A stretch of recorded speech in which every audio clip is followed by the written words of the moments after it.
Assalamualaikum warahmatullahi wabarakatuh. Kami dari kelompok 6. Dan kami akan memperkenalkan diri. Nama kami, saya Danis Long Prakoso. Nama saya Jovin Sanhaki. Nama saya Putra Devana Redwantara. Nama saya Muhammad Utawayat. Nama saya Fahri Nur Rahmansyah. Nama saya Ahmad bin Ramadan. Dan kami akan menjelaskan fullerenes, grafin, dan karbon nanotronic.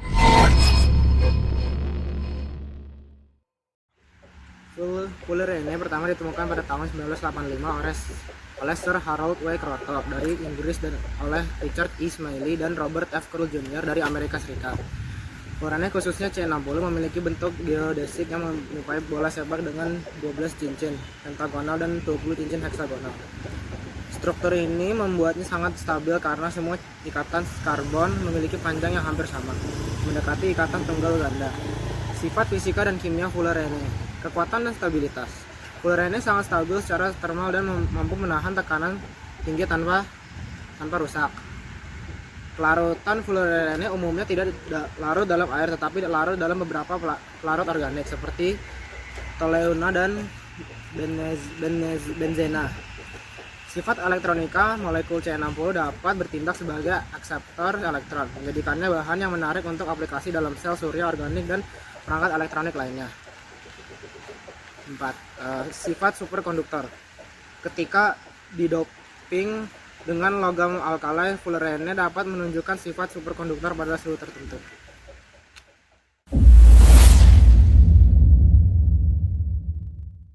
Selanjutnya aplikasi fullerene. Nomor 1 ada material canggih. Fullerene dapat digunakan sebagai pembuatan material nanokomposit karena sifat mekaniknya yang kuat dan tahan lama. Dan yang kedua, katalis. Fullerene dapat digunakan sebagai katalis dalam reaksi kimia tertentu karena sifatnya yang unik dalam berinteraksi dengan molekul lainnya. Dan yang ketiga ada bidang medis. Fullerene dapat digunakan sebagai agen pengobatan untuk mengurangi radikal bebas karena sifat antioksidannya yang dapat mengurangi kerusakan sel. Dan yang keempat ada energi terbarukan. Digunakan untuk pengembangan sel surya organik sebagai akseptor elektron untuk meningkatkan efisiensi konversi energi. Variasi fullerene ada yang lain selain C60 kayak seperti C70, C84 dan variasi yang lebih besar atau simetris. Struktur ini memiliki sifat serupa tetapi bisa berbeda dalam aspek kelarutan, stabilitas dan potensi reaktivitasnya.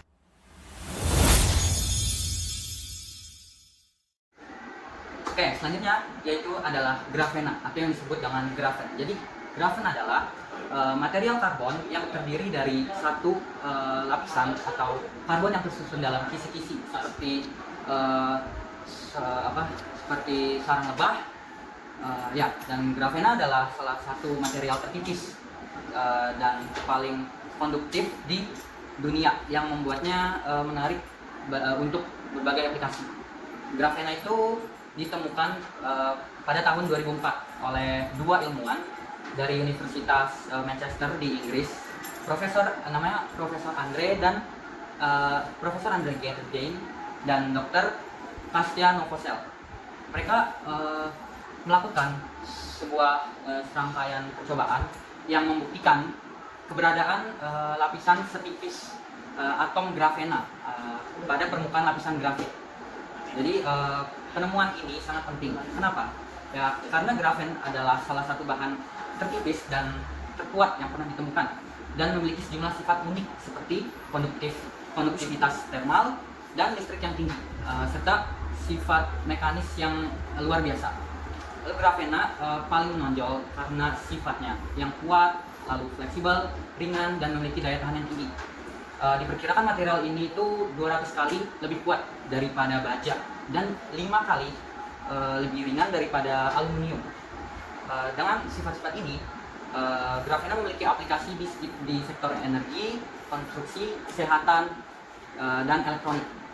Selanjutnya ada penggunaan dan aplikasi grafena. Yang pertama, grafena di sektor energi. Grafena di sektor energi. Penggunaan grafena dalam pembuatan baterai isi ulang dapat menjadi lompatan besar menuju efisiensi energi. Material ini akan mencegah perangkat menjadi terlalu panas sehingga akan lebih kuat dan lebih ringan.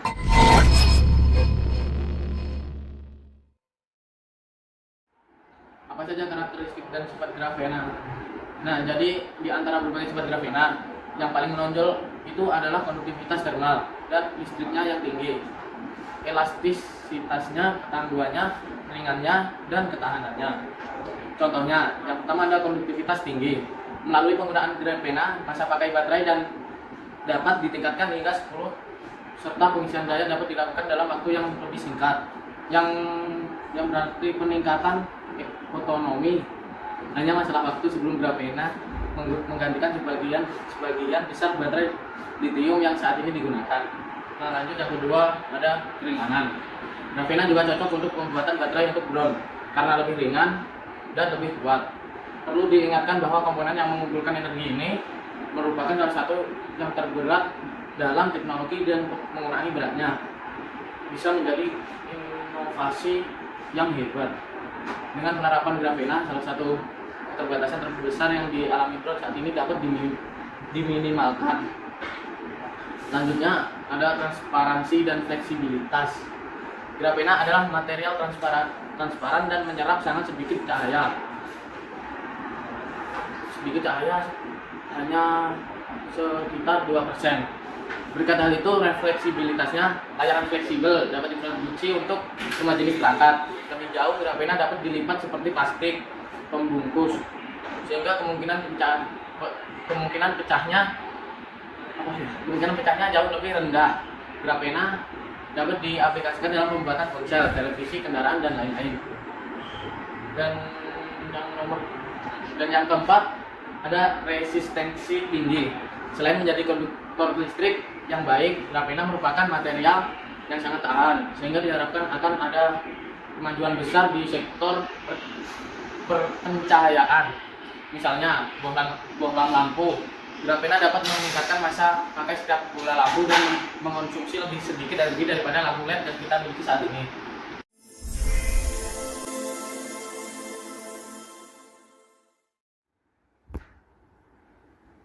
Selanjutnya karbon nanotube. Apa sih karbon nanotube? Karbon nanotube adalah alotrop karbon yang mempunyai tabung atom karbon. Karbon nanotube sangat kuat dan sulit pecah, tetapi tetap ringan. Karena sifat mekanik, listrik, dan termalnya yang luar biasa, nanotube karbon merupakan salah satu nanomaterial yang paling banyak diteliti. Nanotube karbon multi dinding memiliki beberapa isi silinder konsentris dari atom karbon, sedangkan nanotube karbon dinding tunggal hanya memiliki satu silinder atom karbon. Bakitube adalah nama lain untuk karbon nanotube. Grafit dua dimensi dilipat atau digulung menjadi struktur bentuk silinder untuk membuat nanotube. Di dalamnya nanotube berongga. Nanotube memiliki diameter 1-3 nanometer.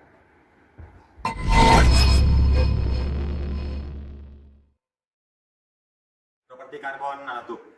1. Konduktivitas listrik. Karbon nanotube CNT bersifat konduktif secara listrik dan termal serta memiliki kekuatan mekanis yang tinggi. Deretan paralel dengan nanotube berdinding banyak butan CNT dapat ditarik ke dalam jaringan konduktif listrik yang panjang dan kontinu.